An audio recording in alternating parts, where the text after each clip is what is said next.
When we picture 19th century England, we tend to imagine sprawling, foggy country estates and polite society. But beneath the manners lay a harsh economic reality. In this era, a marriage contract functioned as a woman's primary shield against poverty. Jane Austen lays out the unwritten law of this society immediately. Look at this text. It is a truth universally acknowledged that a single man in possession of a good fortune must be in want of a wife. A wealthy bachelor is treated as the rightful property of the surrounding families. The Bennet family embodies this vulnerability. Mr. and Mrs. Bennet have 5 daughters, and crucially, no male heir. By law, their estate will be inherited by a distant male cousin. If Mr. Bennet dies, his wife and daughters will be left without a home or an income. Securing wealthy husbands for the girls is a matter of absolute desperation. This intense economic pressure strips the romance from the courtship process. Finding a husband becomes a high-stakes competition where a single misstep could mean a life of destitution. The social hierarchy of this world is put to the test at a local assembly dance. The room's power dynamics shift instantly when a party of highly fashionable, extremely wealthy newcomers arrives from London, bringing the music to a halt. At the center of this group is Mr. Bingley, an amiable bachelor with a massive fortune. Beside him is Mr. Darcy, whose massive wealth is overshadowed by his cold and aloof demeanor. Darcy cements his reputation for arrogance early in the evening. Read this passage here, where Bingley encourages him to dance with Elizabeth Bennet. Darcy outright refuses, telling Bingley, "You are dancing with the only handsome girl in the room," dismissing Elizabeth as tolerable, but not handsome enough to tempt him. Elizabeth overhears the insult. She is intelligent, independent, and armed with a sharp wit. Instead of being crushed, she laughs it off. But Darcy's unearned arrogance creates a deep prejudice dislike that she carries forward. In a world where women are often expected to prioritize a man's wealth over his character, Elizabeth's refusal to tolerate Darcy's ego sets the stage for a massive clash of wills. As the weeks pass, both Elizabeth and Darcy fall victim to confirmation bias. Their initial impressions of one another harden into undeniable facts in their own minds. Enter Mr. Wickham. He is a charming militia soldier who easily wins Elizabeth's trust. During a private walk, Wickham feeds her a story, claiming that Darcy jealously withheld Wickham's rightful inheritance and ruined his life. Elizabeth accepts Wickham's claims without asking for proof. She believes him because his story validates her pre-existing prejudice against Darcy.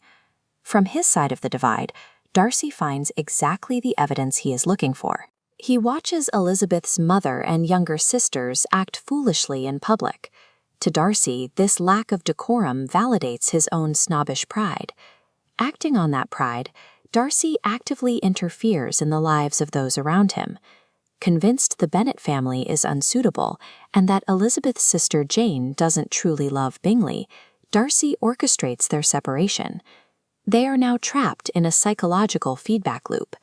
Elizabeth uses Wickham's lies to fuel her prejudice, while Darcy uses the Bennet's social blunders to justify his pride.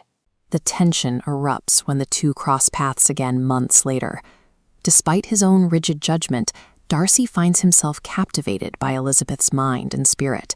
He corners her in a private room and delivers a disastrous first proposal. Darcy confesses his love, but in the exact same breath, he insults her lower social status.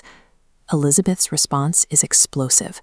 She rejects him, furious that he expects her to be grateful.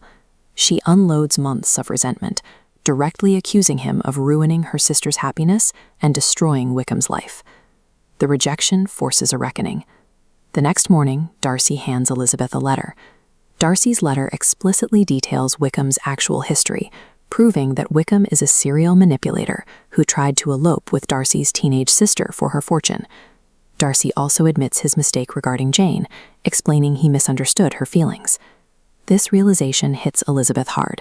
Her prejudice blinded her to the truth. For Darcy, the rejection is a cold bath, forcing him to see his own behavior through her eyes. This collision broke the cycle of their own making, showing that clarity only comes when our deepest assumptions are challenged. The scale of the story shifts when Elizabeth visits Darcy's estate, Pemberley. The grand, well-managed property serves as a physical representation of Darcy's true worth and his sense of responsibility. Elizabeth is shocked when she runs into Darcy on the grounds. He is polite and respectful, treating Elizabeth and her working-class relatives with a warmth she never expected.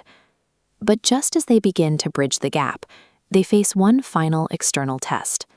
Darcy's classist aunt, the imposing Lady Catherine de Bourgh, corners Elizabeth in an attempt to assert her social dominance.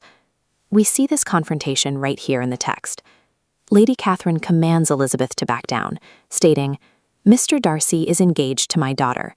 Now what have you to say?" She demands that Elizabeth promise never to marry Darcy due to her inferior social standing. Elizabeth refuses to be intimidated. She declares her own worth, insisting that marrying Darcy would not violate any principle of duty or honor, and refusing to bend to Lady Catherine's threats. This confrontation proves Elizabeth's growth.